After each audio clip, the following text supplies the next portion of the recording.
tous, Michael Aubignat, je viens d'Amiens. Je vous remercie d'avoir sélectionné cette image qui est celle d'un jeune patient de 34 ans qui est connu sur un terrain alcoolo-tabagique et surtout un terrain de polytoxicomanie.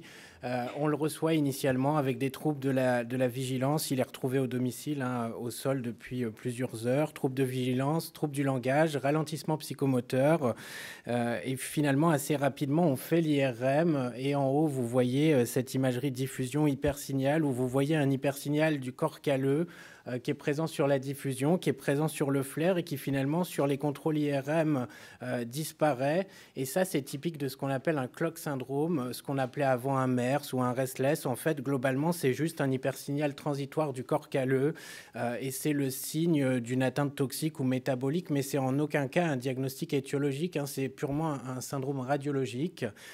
Et sur les imageries de ce patient, vous voyez aussi des hypersignaux diffusion avec une diminution de l'ADC et des hypersignaux flair, une leucopathie principalement périventriculaire avec initialement une petite prise de contraste qui perdure à 10 jours et puis qui finalement sur le contrôle disparaît. Et finalement, sur le contrôle à distance, vous voyez surtout des lésions séquelaires. Il y a des lésions de la substance blanche avec un hyposignal, donc probablement des séquelles avec des neurones qui ont été détruits. Et finalement, ce patient, je l'ai revu en consultation. Contre toute attente, il a bien évolué. Et sur le bilan neuropsychologique, il y a juste un ralentissement isolé.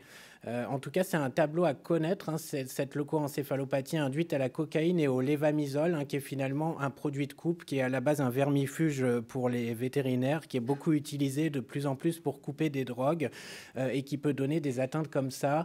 Et parfois, on peut se poser la question d'une forme atypique d'ADEME, d'une forme atypique de sclérose en plaques. Donc, il faut quand même faire les criblages toxicologiques. Ça peut aussi donner des vascularites.